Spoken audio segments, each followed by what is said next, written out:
Julius, brother, thank you so much for gracing us with your presence on the show, man. Welcome. I appreciate it. No, it's an absolute honor, man. It's an absolute honor. Obviously, we were chatting briefly beforehand, and this has been something that I've been trying to make happen for a long time. So I'm really grateful that you took this time out of your day to speak to us, man. But it is so exciting for me. So my background is in rugby, and then I transitioned over into strongman. As a strongman, to hear on the grapevine that you, good sir, are interested in potentially taking part in strongman, that is without a doubt probably one of the most exciting concepts I think that could come to strongman. Would you be able to talk a little bit deeper on that?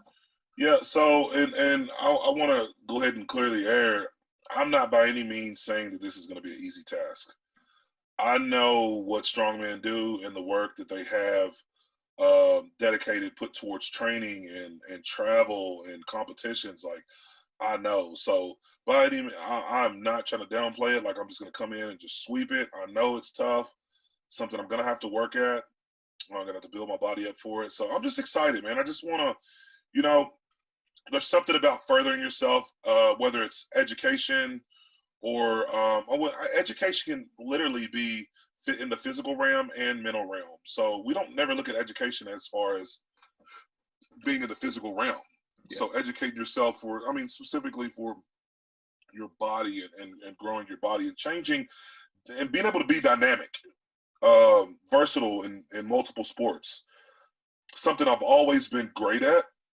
What kind of intrigued me in strongman was when I was a kid, I remember watching strongman on ESPN. And I just remember a specific clip where I don't know who was the sponsor, maybe MHP, but it was probably about 98, Metrics, maybe 2000, maybe early 2000s. And I remember watching these dudes carry these cars and lift these logs, and it blew me away. And I remember thinking, like, man, I wish one day I could be that strong. You know what I mean? I wish one day I'd be that strong. And I would do stuff just to see how strong it was because I was always a bigger kid, right? We had this basically a retaining wall in the back of our apartment complex. And before they built the wall, it was a whole bunch of like rocks and things like that was like running along the ditch. And it was I can't tell you exactly. In my mind, I'm going to say, oh, the rock was 300 pounds. But it probably wasn't nowhere near 300 pounds. But it's my story. I'm gonna tell it. Yeah. But I mean, it was a pretty big rock. It was probably about I'd say about 3 feet long, and about I'd say about a foot wide or a foot tall, however you want to put it. Yeah. But I remember we lived in the projects, and a church donated a basketball goal, gave me a basketball goal, because the basketball goals in the projects were broken down, and I played sports, right? So from elementary school to middle school to high school, I played basketball, football. Well, had to be around 11 or 12, but they donated me a basketball goal. Well, in the projects, you don't have no water hose hookups. In basketball goals, you have to water in the back of the basketball goal to weigh it down. Yeah. So I the idea, I was like, we don't have the ability to get sand. Like, my parents didn't have vehicles, and there's no way I'm gonna be able to get water. So I was like, I'm gonna weigh this thing down with rocks. And I went and found the biggest rock that I could see, and I picked it up, and I'd say I carried that rock for about a half of a football field. And so that was like one of the first times when I really seen, like, man, like I'm really strong. Yeah. And we would play, and the guys that would come over and play, they would try to pick this rock up, and nobody has ever been able to pick the rock up. I want to say that even whenever we moved out of the projects and they removed the goal, that it took 2 of the workers to pick the rock up, and grown men to pick the rock up and move it. So that was kind of like my introduction of like the strength world, that I knew I had potential, but I didn't have the drive to live it out. Yeah. That's when I got off track, so yeah. Yeah, man, it's It's really, really interesting because, you know, had the pleasure of speaking to a lot of strongmen over the years in quite great detail. And the kind of reoccurring thing that tends to be seen with a lot of these great athletes is that they had kind of like a background in some sports prior to strongman, you know, whether that be a physical contact sport or a cardiovascular based sport. And then they kind of found lifting later on in life and kind of really went deep into lifting and then found strongman. And like the fundamentals that you build through sports in terms of speed, agility, the quickness, the ability to, you know, rebound, load, and do all these bits and pieces and be athletic actually helps you so much down the line when it comes around to moving big weights. And we see that more and more in strongman now as things are getting really quite dynamic and not just dynamic but heavy as well. Like the weights just keep on going up. It's absolutely insane because we keep on seeing guys coming into the sport and injecting all of this incredible potential, you know, like hopefully like yourself. But you know, we've had Larry Wills come across and obviously get involved with some competitions and the log press and bits and pieces. Is it something that you've ever kind of spoken to him about previously? I know you guys never have trained spoke to Larry together Wills about it. We've trained together. Never spoke to him about it. I'm very big on basics. Yeah. Starting at the bottom, working my way up. It's very rare that you find somebody who enters the process and starts in the middle of the process and has success. So when it comes to anything else, like there's really no point. Yeah, I mean, and I'm not saying like Larry couldn't give me any advice. I'm just saying, just in general, I would rather have someone who's somewhat strong that has had experience than someone who's just crazy strong with no experience. Mm-hmm, mm-hmm. You know, does that make sense? Yeah, and it goes along 100%. with like what I meant earlier. I kind of misconstrued my words, but I said education, meaning education isn't just educating yourself for work, school, or however that, you know, whatever manner it's applied to. I'm saying education in the way the body functions, the way the body moves, education in recovery, educating yourself in the mechanics and bodies and where load drives from. You know, just small trivial stuff that all adds up in the long run. You know, well, no, and you when you say educate it, yourself in those. Yeah, that's what you need to be doing. That's what the top guys do. And you know, when you think, I mean, I know how much detail you break down a bench press into, and all the guys that you've watched bench press over the years and broken down their techniques and kind of cherry pick the things that you think will work for you. But then you come across into strongman, and it's like, oh shit, you know, this isn't just bench now. This isn't just one thing that we're trying to find the best way of doing. This is the potential of, you know, of upwards of like 30, 40 possible events that could ever be in cycle. Do you know what I mean? And variations of that. And every single one of those requires something completely different. So I think that's what's really interesting, obviously, about the fact that you might potentially come across. Is just, well, what's so unique about me is just, man, I have this drive and the ability to, I get, let's just put it this way. I'm very competitive. Hell yeah. It doesn't matter whether we're having a donut eating contest or whatever the case is. Like, I'm just competitive. I love to win. So when you have a person who's competitive and has a God-given strength, man, at the end of the day, that's a and purpose. That's a disaster. Like that is a formula for somebody who is going to crush records, you know. And that's just how I look at it. You know, again, I'm not acting like I'm going to come in and just blow things out of the water, but I know my potential, I know my ability, and I just feel like at the end of the day, like I want to advance. I want to show the world that man, it doesn't matter where you come from, what you've been through, that if you apply yourself with all that you have, things are going to happen. Things are going to shake. I promise you that. And so I used to be that guy. I would always have pity parties, you know, always down on my luck. Things never go my way, but I never fully applied myself 100%. Never really. I only gave 10% here, 20% here, only when it was convenient. That's the thing. I only applied myself when it was convenient. So think about in our daily lives, how many times we only apply X amount because it's convenient. You know, and champions are made whenever it's not convenient. Whenever you decide to get up and go to the gym, whenever you decide to continue pushing. Can you hear me? Yeah, yeah, yeah. You Okay. broke up for a little bit there, but we're okay now.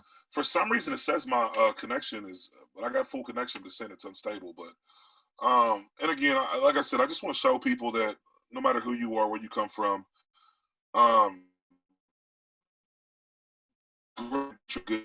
And if you don't know what you're good at, find out what you're good at, and then be great at it. Yeah, yeah.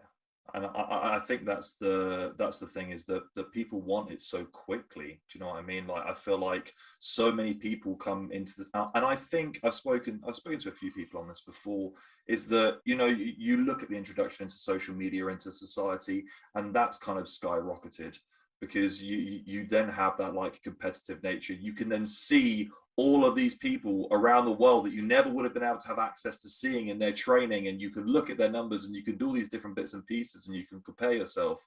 So yeah, I 100% get that, man. I 100% get that.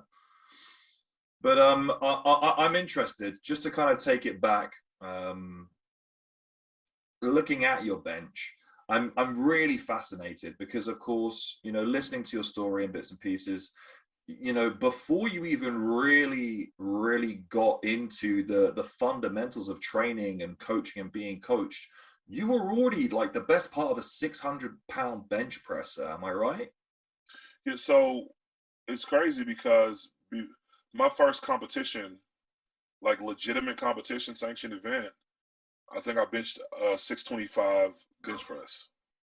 So yeah, like when I say I didn't know, I mean I never maxed out. I never maxed out into that competition. I just basically did 5x5s. That's what I did. I did 5x5s. Once I got out of the rehab phase, I did 5x5s and just going up like 5 pounds a week. And then by the time I was ready for my competition, I put up 625. Now, from 625 to 650 was a it took me about I want to say a nice 8 months, 9 months to gain that extra 25 pounds. And then once my body became acclimated to the loads, I just and I built up those stabilizers and kind of changed the programming a little bit to kind of cater towards my style of training, or the way my body or my capacity that I was able to, you know, because Josh Bryant is my coach, right? Josh Strong, and his programming isn't for the faint-hearted, bro. Like it's tough. It is literally, when I say you're ready, and I think that's what's so different about me, that I'm ready at any given time to, like, I don't squat. I very rarely squat. Over the weekend, I did like a 715 squat with a safety squat bar, and all I do is leg press. And I just stopped there. There was probably another, it was a speed rep. It was probably another 60, 70 pounds in the tank. And I know my capabilities and my potential, but the world hasn't even seen it yet. That's the crazy thing about it. Yeah. Nobody has seen my full potential because I've been so dedicated to the bench, and people can't wrap their mind around it. You know, they're just like, oh, he's just bench only, or he does this. No, it's because my coach, we're so close to these records that or the goals that we keep setting. It's like, why do anything else? You know, Yeah. so.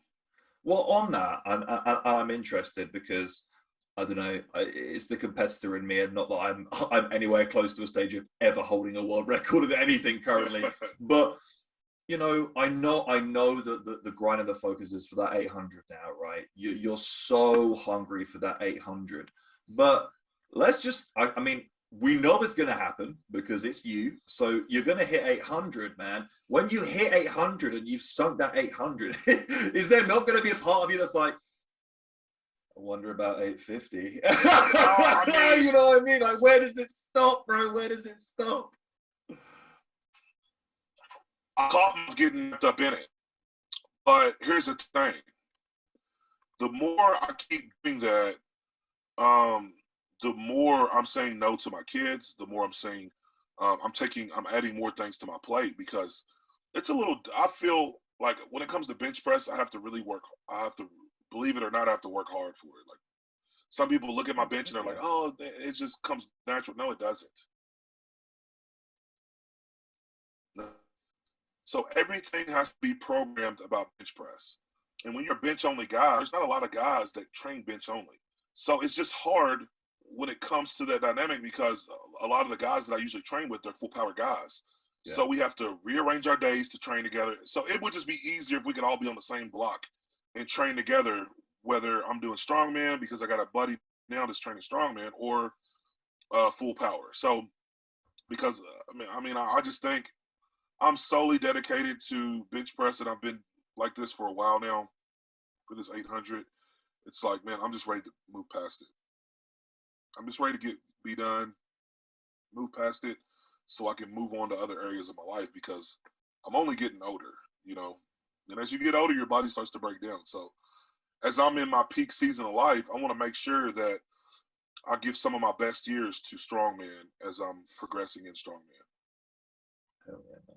That sounds very, very interesting. Yeah, because I think that's, you know, that's one thing that's fascinated me, and kind of I don't know if you know who Gary Vee is, but he kind of speaks about, you know, in terms of greatness and success, you have two options when it comes to building a tower. Is that you could build the tallest tower in the city, or you could build a half decently sized tower and tear down every other big tower around you. And it's like, when you have someone like yourself and someone like TD working together, you know, as much as you guys are trying to kind of achieve overall the same thing, it would be so easy for you guys to be like, that guy's, you know, competition, he's in my same lane, like, fuck that guy, I don't want anything to do with him. But you guys don't do that. You use it as an opportunity to fuel each other and better each other, and have someone there in the Brotherhood of Iron that just pushes you no matter what. Do you know what I mean? And I think that is so beautiful, but because you're only going to benefit from it. And I don't know if you can kind of speak on that a little bit more, your relationship with TD, what that's kind of meant over the years. Obviously, we've seen you train together a bunch, man, and you know, it's fucking awesome to see.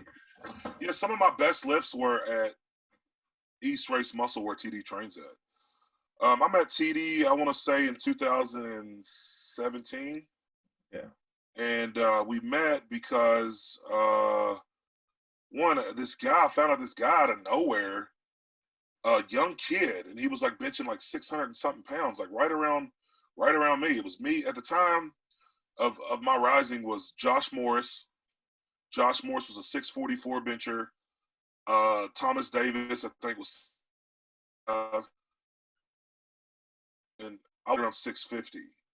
And we had been battling basically well, I wasn't even at 650 yet. I was still at like a 630. And we had all been like, you know, taking turns going up, you know, 5 pounds at a time for a season there. But I don't know how it happened, but TD was like, well, let's get a training session in together. And I like to travel, so I was like, look, I'll drive up, we'll get a training session in. And it was like magic. Like, we clicked. We never even met each other. We trained together, and it was like, all right, we're bros, you know. So from there, you know, it was just like then you know, we trained, all that stuff. I came back a month and a half later for a seminar with me, Josh Bryant, Ed Cohn, TD, and the owner of Strength Haven or whatever. And it just, we're like brothers. Yeah. You know, we're two big guys. We love to eat. We're both silly. We love to enjoy life, and we're unbothered. And, you know, when you got people like that, it's just the chemistry was there. It reminded me of, like, I don't even know, like Jordan and Pippen, you know what I mean? So we basically banked off each other, but TD really helped. TD had been working out for, at that point in time, I'd only been training for like 2 years. He's been training since he was like 50. Yeah. So he had already had a huge gap as far as like training time and understanding the bench and setup. So TD actually helped me change my setup over the past 4 years. Yeah, so I give a lot. I give props where it's due. My bench setup, and it's still something that it'll always continue to change because our body's always changing, our mechanics are always changing. Yeah. So, but he helped me really set a foundation for. And at this time, the second time I came around, I think I had already. Maybe I'm getting the timeline a little mixed up, but I had surpassed all of them at that time, and it just goes to show you, like, never be above it. So I had surpassed them, but I'm still taking advice from somebody who like I'm stronger than, you know. And of course, at the time he was bench only also before he went into full power. And that's a nugget for you guys to be able to take is always remain teachable. Now, given it all depends on who you're receiving that information from, but for the most part, always remain teachable, man. You know, even Michael Jordan had a coach, Scottie Pippen had a coach, Tom Brady had a coach, and I guarantee you they had a coach that wasn't the NFL coach. They had a life coach that was helping them deal with and things that we can't see it. We all, as well, and you know that others can identify a weak point or an issue before we identify it ourselves. Other people see it first.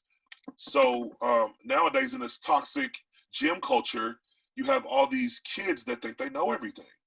Yeah. And I mean, it's like the masses of blind leading the blind in masses, you know? So that's why I put out so much content mixed with a little fun, mixed with a little comedy.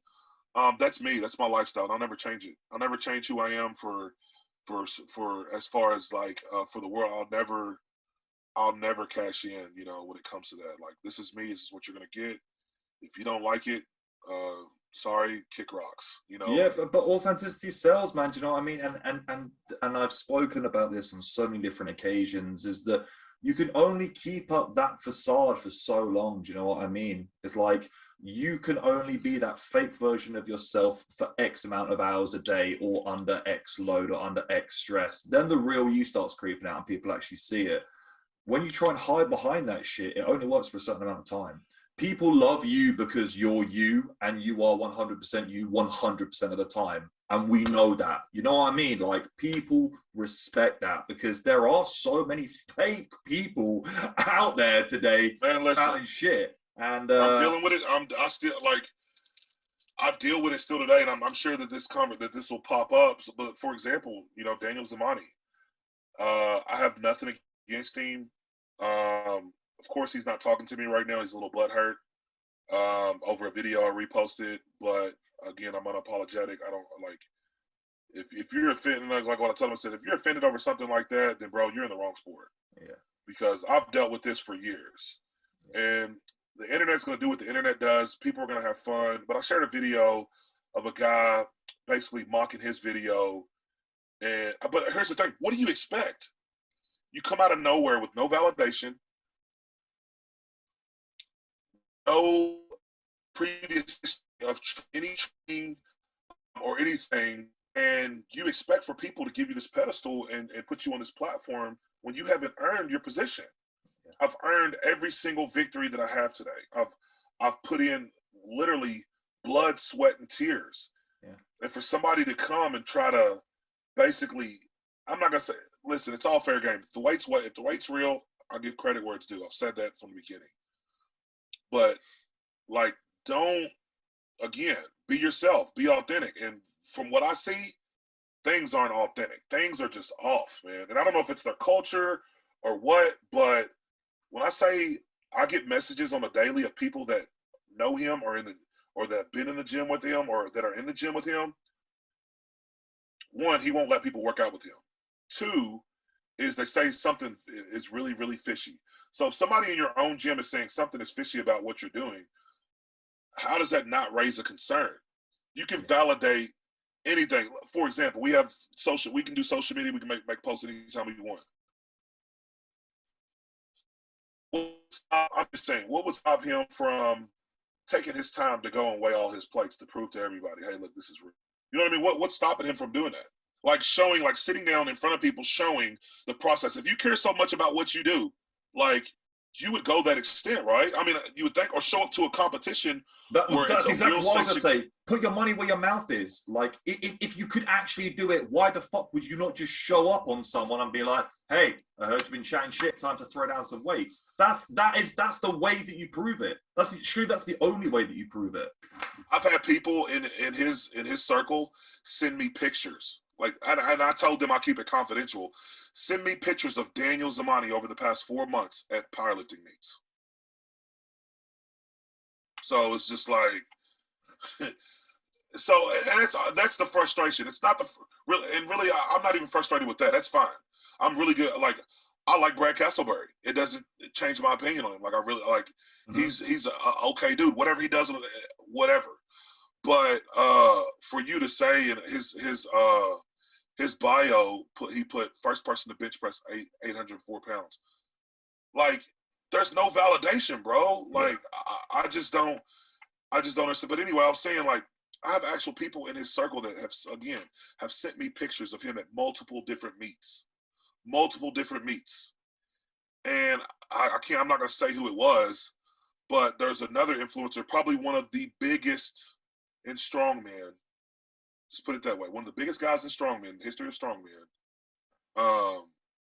Funny guy, great guy. I'm sure you know him.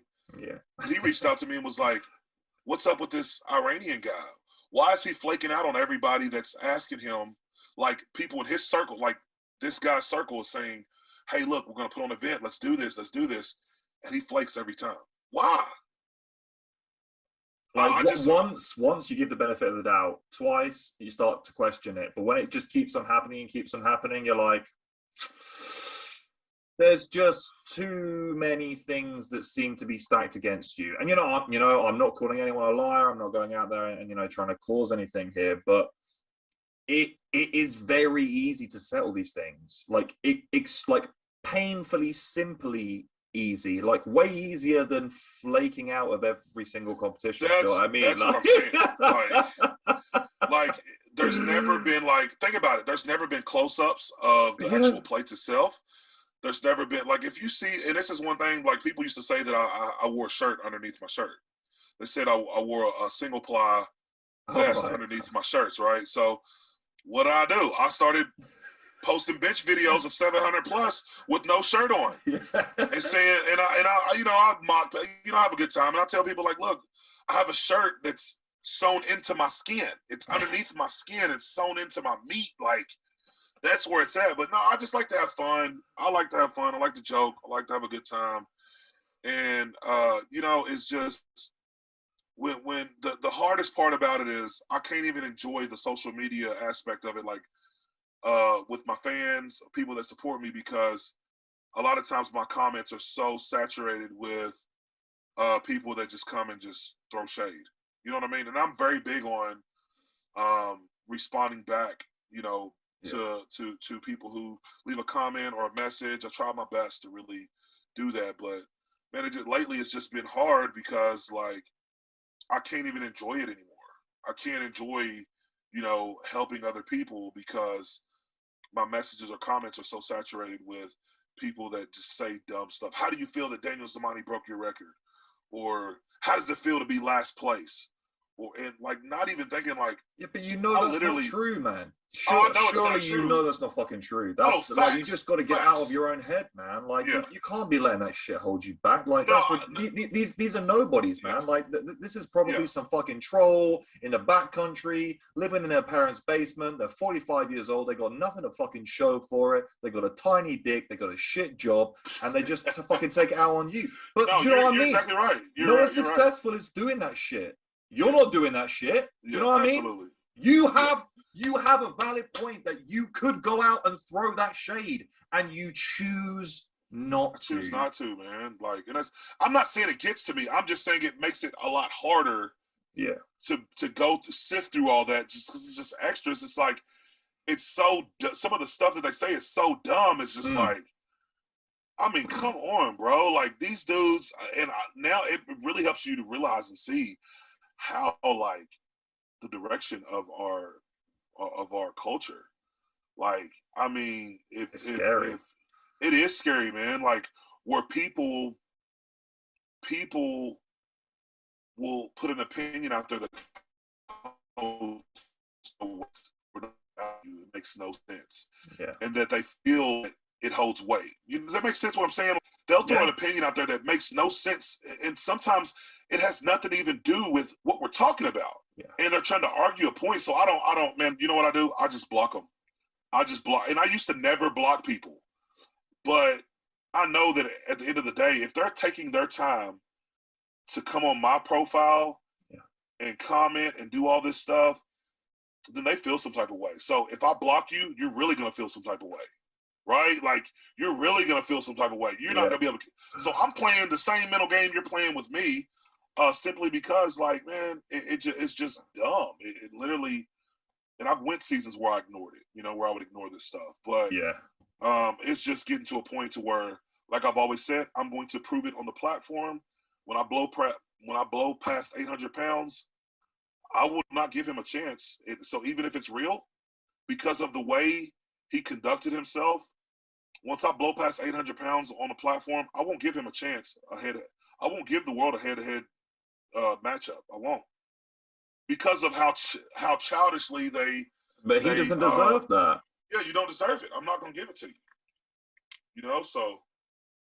No, 100%. But no, I completely get what you say, especially with like just where we're at with everything at the moment, is that you do have people that are just throwing shade and are just throwing out these random fucking things in the hope that no one fact checks them on their bullshit, and someone then jumps on their bandwagon and they get a bunch of likes off of it and they get a bunch of followers off of it, and that makes their algorithm great, and then they get more followers and then they feel important because they have nothing fucking going on in their life. Do you know what I mean? It's just this reoccurring thing. But I think we're seeing it more and more now. It's just all this like virtue signaling bullshit. There's no doubt, and that's why I love strongman, because strongman has a strong system, and powerlifting doesn't. Yeah, I don't really have. I love the atmosphere. I love the people, but I don't love. I'm really starting to not like the culture of powerlifting, and it's not even really all powerlifting, because I literally seen like big media outlets reposting saying all-time world record broken for bench press. Like, how dumb are these reporters? Yeah, but these reporters, their whole job is based on getting clicks, isn't it? So everything is clickbait, everything is fake. It's like, that's the title. Then you look in the subheading and it's like, Maddox still retains his title, but attempted on social media. And it's like, okay, so actually the substance of what you're trying to say is the complete opposite of what the title is. In which case, how the fuck are you allowed to publish this? Yeah, I know, right? How is that legal? Man, I know, and that's what I'm saying. Like, look, you just gave me a shirt idea. Everything is fake. Everything is fake. I mean, really think about it though. Like even on social media, we hide behind like, you have these social media keyboard gangsters, and you have these Instagram models, and you have these fitness influencers, and these guys that sell supplements and saying, and they've already had a six-pack even before the supplements, and I'm just saying, it just seems like we live in a fake world. Everything is fake, right?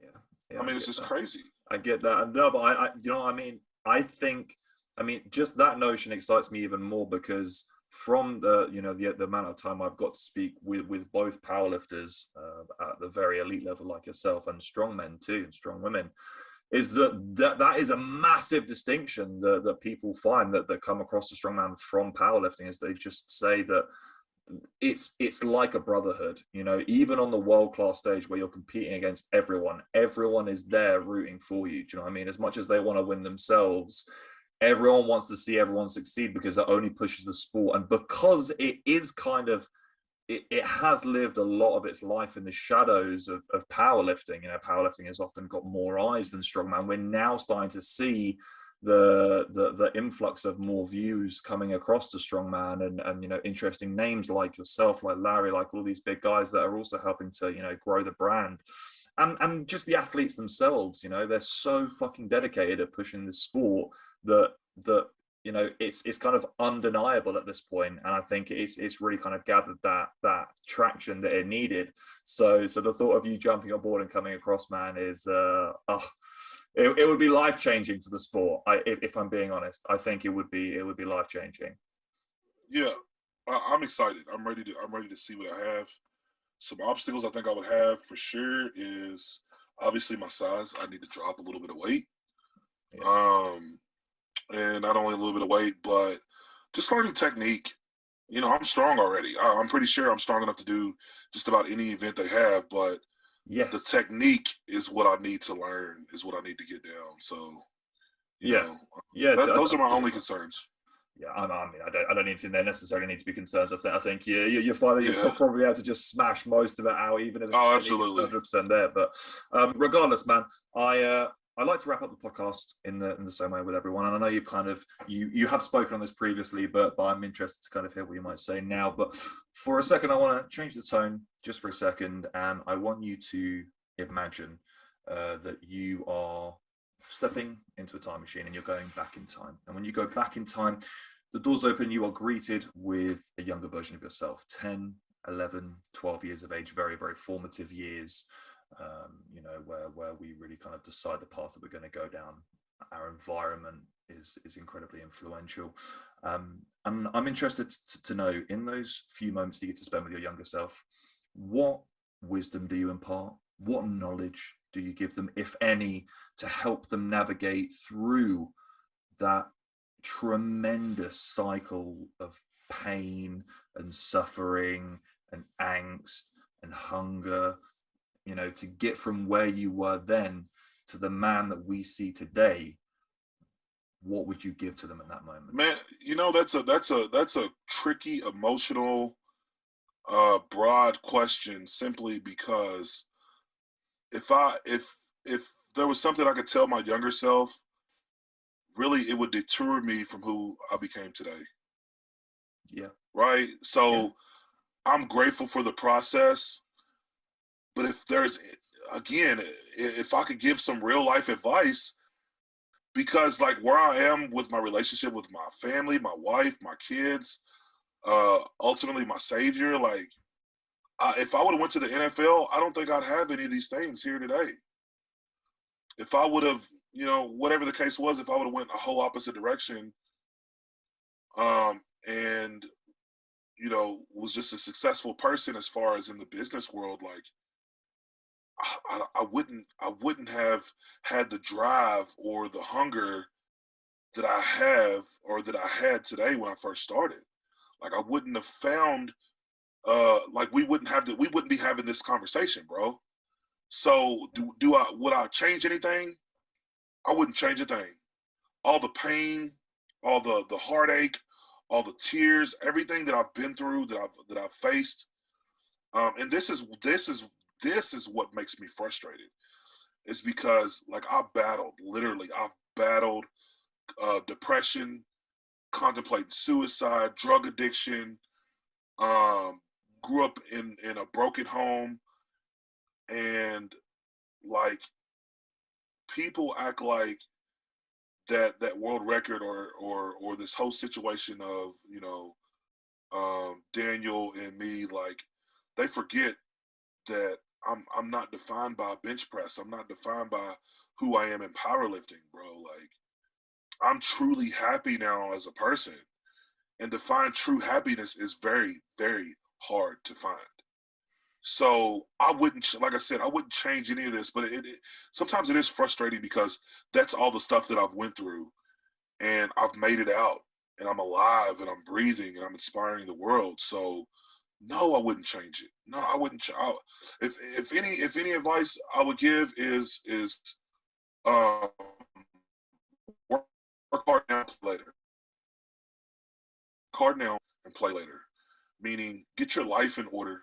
You got your whole life to go out to bars, to go party, to go travel, to go impress people, and if I would have known, like starting at 18, whether training or getting my education or whatever the case was, I still possibly could be somewhat in the same trajectory. But man, I don't. It's tough. Like I said, it's tough because man, we wouldn't be having this conversation right now if I was able to deter myself from going, another direction. Julius, I could not think of a more beautiful way to end the podcast, man. That was I appreciate fantastic. that, bro. That is, I completely agree. I completely agree. It's funny because often it doesn't get flipped around, but I'm very much of the exact same viewpoint. You are the person that you are today because of all of the things that have happened to you in your life and how you have traversed all of those, you know, varying speed bumps, very different factors. So I can definitely speak to that as well, man. But once again, thank you so much for joining us, brother. It has been an absolute pleasure to have you on the podcast. I have about 20 pages worth of notes that I possibly could speak to you about. So I'm sure we. I mean, if there's any other topics that you want to talk about, I'm just saying. I haven't got the text yet, so okay, I'm still good for another 20 to 25 minutes. Oh man, hell yeah. Let's do it. So let's kind of get a little bit into, because we haven't really kind of spoken in detail around the, you know, the training for your bench press and the bits and pieces, kind of prepping for this 800. I'm really interested. How are you kind of working towards these new all-time world records? Because volume, waves, various different bits and pieces, man, it's a tricky fucking road to go down when no one has been down there before, you know what I mean? So how are you kind of going about this? How are you prepping? What's the loading schemes like? Basically, right now we're just in a gray area. We're just recently came out of an injury about 3 weeks ago. Rehab back about 95%. Still a little nagging pains, you know, sometimes after I bench in my left shoulder. But right now we're just doing volume. We'll work up to a top set. Then we'll drop down, get some more volume in, and then really tax accessories. Like when I say 90% of the time I'm doing accessories, like literally I'm training muscles individually. And I think that's what's gave me an advantage over a lot of other lifters is in the chain, the posterior anterior chain, I just really focus on building both parts of the chain. Matt Winning always says, which is the truest statement, is you're only as strong as your weakest link. Yeah. And you have to make sure that we're covering every single thing that we need to have a successful bench press and paying attention to detail. So, and I think that's what most people neglect. They don't realize how the severity of implementing accessory work and building your back and building your triceps. And you're going to build your chest regardless, but still doing accessories for your chest. And some people don't want to put in the work. I can't tell you how many athletes that I've talked to that wanted me to train them, but they wouldn't make it past the first few weeks. You know, considering like the work, the volume, the capacity that you have to endure on a weekly basis, you know. And I was like that. When I first seen Josh program me, I'm like, is this for 3 weeks? He's like, no, this is week 1. Like, I'm like, so by the end of the week 1, of course, I missed most of the weights that he set for me. But like, I can remember how my body felt. Yeah. From the difference from me training on my own compared to me training under Josh. And what he's taught me is, again, is accessory work is superior, man. It just, and I know there's a certain element where you have to hit your main movements. You have to get time in. 10,000 hours, we'll say, to be a doctor. To be, is it 10,000 hours? Yeah, it's like, yeah, that's something like that. That's the thing they throw out there, don't they? Whatever it is, but man, let me tell you what, extensive. But that's what it takes. That's what it takes. So I already have a taste and I already know what strongman is going to be like. I already know what strongman training is going to be like. To a certain extent, you know. But yeah, so again, I'm hitting 4 days a week. But the hardest part that I'm struggling with, and I've been struggling with for the past 6 months, is trying to balance travel and working out at the same time. Yeah, it's so funny you said that, because that's one of the big things on my list, man. It absolutely fascinates me because I see you going all over the shop, man. And obviously you're a big guy. You got to be eating some hella calories every single day. So how the hell are you doing that, dude? I've been busy all morning, and the only thing I've ate, and this is the issue that I've been having lately, is like forcing myself to eat because I'm not hungry. Yeah. So, but I haven't had anything to eat yet. Period. So I had a protein shake and 2 bottles of water. So in this block, I gotta eat more. I got to eat a lot more, and it sucks because, believe it or not, I don't like eating a lot of food. I just don't. The only way I'm staying this weight is because I forced myself to eat. Like I've always said to my clients that the hardest part of strongman is the diet, because you have to gain so many fucking calories. You know what I mean? Man, And it's I'm like when it telling comes you. around to competition season, I'm trying to shovel down like 7,000-8,000 calories, and I'm just like, I could not think of anything worse than sitting down to another meal today. And you're like, everyone else is like, hey, you get to eat, shouldn't you be happy? And you're like, my last meal feels like it's here, and this meal's going to take me to here. I just don't feel like I'm going to be able to keep all of this food going on. Absolutely. Like, so in the seasons when I'm really trying to focus on like cutting some fat and trying to maintain as much muscle as possible. Literally, I'm eating every 2 hours, and it's usually about roughly around 3/4 of a pound every meal. So 3/4 of a pound of protein for 7 meals. So altogether, it's almost like 5 pounds of protein per day. So like I'm miserable. You know, like I'm completely, and it's all clean food. So it's like getting in like 5,500 calories of clean food, 6,000 calories of clean food. So how are you getting your carbs? You hit like dextrose and bits and pieces like that, like cream of No, I rice, mean, these like digestible stuff. Like, what are you doing there, lately man? I haven't been. Lately I've just been going with the flow. Oh, I've been for just real? Okay. eating whatever, snacks, drinking Cokes, which I shouldn't be. I'm just, man, I finally got back to this place where I just been enjoying life again. And I think some of it was just due to the stress of just rushing the process. Like, for example, August, we had that event at Wrigley Field. Yeah. And, you know, I rushed that event. So the next event that I'm going to do is not going to be some drawn up full production. It's not going to be that. It's going to be, I'll train until I'm ready. I'll find a meet. I'm going to go do it. I call them sleeper meets. And that's when I do those is when I'm most successful. When I broke that 782 bench last year, I did a sleeper meet. Trained up until like 4 days until I was like, I'm ready. Literally flew down to Miami, did the ghost meet, hit a PR. 800 was there that day for a fact. And I didn't take it simply because I was in contract with Marquee Network in the Chicago Cubs that I wasn't going to attempt 800 pounds until Wrigley Field. But like the way things were, it was how it was lined up. Like that would have been perfect. Yeah. Like it would have been perfect. But got home, took a vacation for 3 weeks. Just got lazy. Then got back in the gym, thinking I could basically somewhat push around the same amount of weight. Not thinking about, hey, I've been off for 3 weeks.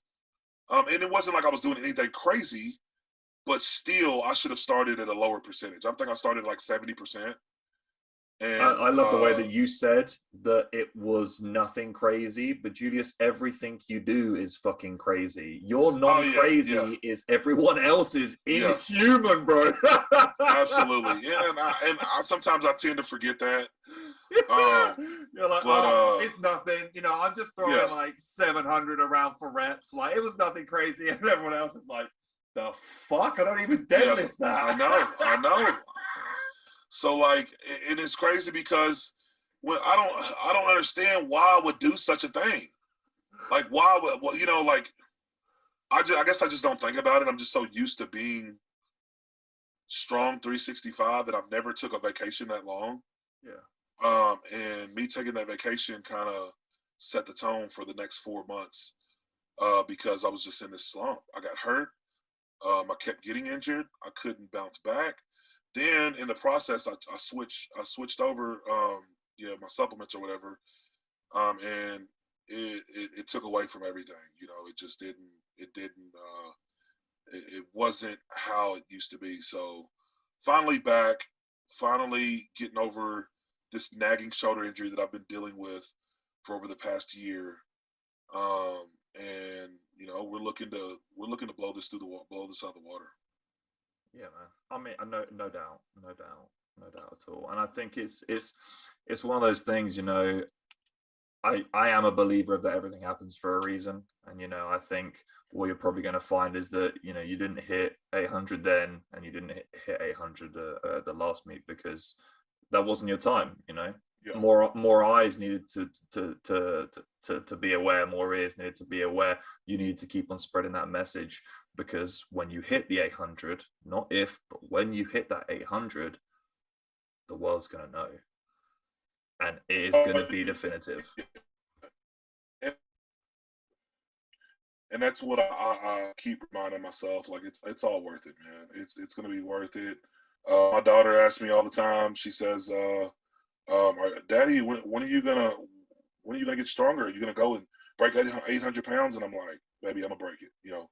So it's more than just the fitness industry or the powerlifting industry, however you want to put it. It's man, I'm trying to break this generational curse that my family's been in for generations, you know. So just show my kids and my family that, again, that whatever you set your mind to, like, as humans, we are so gifted. We have so much potential and so much talent. And a lot of times we choose the total opposite instead of utilizing our gifts. You know what I mean? Think about that. Yeah. Like, we can wake up in the morning and do just about anything we want to do Yeah. within the laws, right? And we choose to, whatever it is, sit on the couch and eat chips and not train, or half complete our workouts, or, you know, just on very, like, again, going back to what we talked about earlier, applying myself 60-70%, and 60-70% is not gonna do it. Not gonna do it, especially for me in 800 pounds. And I say right now, I'm only functioning at 60% because I'm not delegating my time. And this is something that I'm seeing and I'm trying to change mentally, simply because I'm trying, like, the hardest part is I'm not only competing, but I'm not only competing, I am being a dad, spiritual leader in the community, however you want to put it, business owner, trying to build my brand, content. When you have all these things going on, it's really overwhelming, to a point that it could, like, kind of put you in some type of depression, because it's just so much pressure, you know. Yeah. So Yeah, I think it's really interesting, and I think, you know, hopefully you'll be able to speak on this a little bit more. But often when you have athletes kind of take this quite steep rise to kind of fame and viewership and an acknowledgement within the community, you know, like you have, I mean, in the grand scheme of things, you haven't been lifting that many years, and you have done inconceivable things for the sport. You know what I mean? You've grown it to such an extent, and you have got a following, and you have got more eyes on you, and the bigger you get, you know, you then get asked to come to expos, you then get asked to go and do this, you then have all of these commitments that grow out of the woodwork. Then, like you say, you grow businesses and you leverage that viewership to your own advantage. But what you then realize down the line is all of this shit that I'm doing off of the back of what I, you know, have made for myself is actually only, in fact, making it harder to do what I've been trying to do this whole time. And it's Absolutely. Like every single time you add something in that just becomes a little bit more friction on that wheel that you're trying to fucking turn. Absolutely. It's crazy. It's like I'm balancing off this plate, but I just keep adding stuff to this plate, and it's just teetering one side to another. And that's how my life is. It's back and forth, back and forth. So it's like, how do I get back to a season to where I tap in to where my training is just so on point? Yeah. Like, I'm just still trying to figure that out. Like, I'm contemplating whether to go to the gym right now or not. You know, like, as in I gotta go do something this afternoon. So it's just like, I have to force even though I'm finally enjoying going back to the gym. Yeah, there's just so many elements that I have to do whenever it comes to training, because a lot of times I train on the fly as how my body feels, and a lot of times it's hard to find spotters. It's hard to it's just so much that goes into it that people don't even think about, you know? Yes, dude, 1,000%. Well, you know, are you at a position with things now where you can have people that you can bring on board and literally just delegate this shit to and Oh kind of yeah, leave yeah, it yeah, in their absolutely, capable absolutely, hands? Like, because I absolutely. mean, that's got to be so hard for you mentally, not being able to switch off, dude. And then that fucks with your sleep, which then fucks with your relationships with other people, which then has an effect on your emotions, which you then take into the gym. And it's like it's all of these little things that people don't realize that accumulate and knock on and, you know, create these butterfly effects throughout your training cycle. That it's like, fuck, you know, you realize that success really only breeds in those vacuums where you know, you have such tight control over all that shit that you're doing. And when you're out there and, you know, that vast water, it's like, okay, man, where do we start? How do we do this? What's going on? It just becomes very, very, very overwhelming, doesn't it? Absolutely, absolutely. So that's kind of what I've been dealing with lately, trying to tap back in and just do what I need to do, you know. So I'll probably head over to the gym here in the next 15, 20 minutes, grab my food, I'll eat my food, sit around until like I'm ready. It's weird. My routine is a little weird how I get prepared to go to the gym. So I like to hang out, be in the atmosphere until, you know what I mean, and just sit around until I'm ready to go. Yeah, just take it all in. Take it all in, think about what I'm doing that day, and then just go and do it. So but it's really like it's so funny, you said that's like that's really weird or whatever, but it's like you've got people that will literally be preaching that sort of stuff. Do you know what I mean? In terms of like visualization, preparation, actually being present in the moment. You know, that shit that you're just doing instinctually. Do you know what I mean? But this is like the whole thing of, you know, success leaves clues, success leaves absolutely. footprints. And, you know, I hear you speak about MJ and all these incredible athletes, you know, that aren't even necessarily from your sport, but success leaves clues. And when you listen to those guys, then you realize, oh shit, how can this guy, that all have completely different backgrounds, completely different skill sets, can play completely different sports, all do the same shit, and they're the greatest in the world? Yeah. I know. And we miss the mark all the time. It's crazy. So it's a process, man. And like I said, I'm still learning, I'm still adjusting. And that's something I think we'll always adjust. We'll always have to adjust. Because the world is always changing. Our body is always changing. So when it comes to adjusting to different training styles or adjusting, sometimes your goals need adjusting, right? So and that's just these are just things that I'll have noted in my mind of that I need to work on and what I need to be doing to progress to blow this 800 pounds out of the water. And that's another thing how I know, like, it's taken so long, so much energy to get 800 pounds. It's not that easy. It's not that easy. You know, so. I don't think you could ever associate the word easy with a fucking world record, man. I know, but but you think that's how people perceive it. Yeah, I can't tell you how many times people have said, I know, that's just my fault. People are like, only because you're not shaking like a shitting dog. I know, right? Like things aren't pinging off of you at any one time, man. You just look so goddamn good under load. It's a blessing and a curse, brother. It's a blessing and a curse. Yeah, man. It is. People are like, how come you ain't hit 800 already? And I'm just like, bro, do you? And a lot of times I don't even respond because it's dumb. It's dumb for me to respond. You know what I mean? Yeah. Bro, like, do you even lift? Do you even? Or I'll just respond back that says your mom. Your mom. That's it. I'll just leave it. Sometimes I get very childish, seriously, because I'm I'm baffled. I can't understand. I just can't understand why a grown man or even a person, an adult, young adult, would go on another man's platform, throw shade, and try to argue with somebody. I don't get it. I don't understand how these people have all this time on their hands And because there's a lot of undiagnosed, very mentally ill people it is in the world, bro. I don't think you can be using that as a metric, because I think I'm gonna start telling people our that system's fucked. So I can't imagine what the rest of the world's like. I'm gonna tell them. Are you out of what, UK? Yeah, man. Yeah. You out of the UK? Okay. I'm gonna get over there at some point for sure. I get a lot of messages about coming over there, doing some gym appearances. It's just been a lot of chaos over the past 2 years. Yeah, man, it's been so crazy, much chaos. Crazy, but I gotta get over there. It's interesting because obviously, not to keep on bringing it back around to the strongman stuff, but there are so many of these big shows over here, and actually the viewership and the community in the UK around strongman is undoubtedly the strongest across the entire world.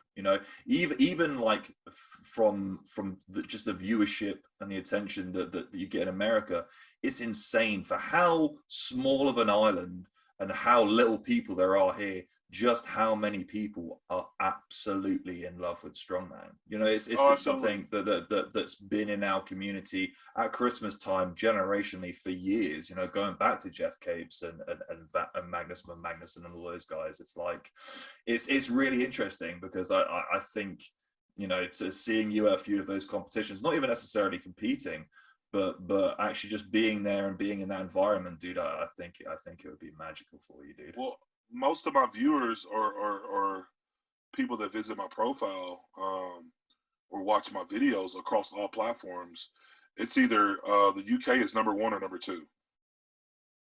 For real? So on some platforms, I want to say that I get more viewership. I get more viewership. It may be 2 or 3, but it's up there. It's sometimes it's right up there with the United States. It's crazy. It is crazy, and I'm like, I got to get to the UK to show some love because they show me love in the UK. You know what I mean? Like, I get more. I mean, a lot of time, and I think it's just because there's more people in the United States. But if you compare just per like person, if there was a way to be able to gauge it, I would think that I'd get more viewership from the UK, considering how small compared to Does that make sense? What I'm saying? Yeah, man. Yeah, no, 100%. I completely agree with you. So it's just crazy. We'd love to see it, man. We'd love to see it. Out eventually. So, all right, there's the phone call. Sweet as, man. We will. Man, I appreciate you having me on. Dude, I appreciate you coming. We'll touch base soon. Maybe after the 800. Yeah. We'll link up.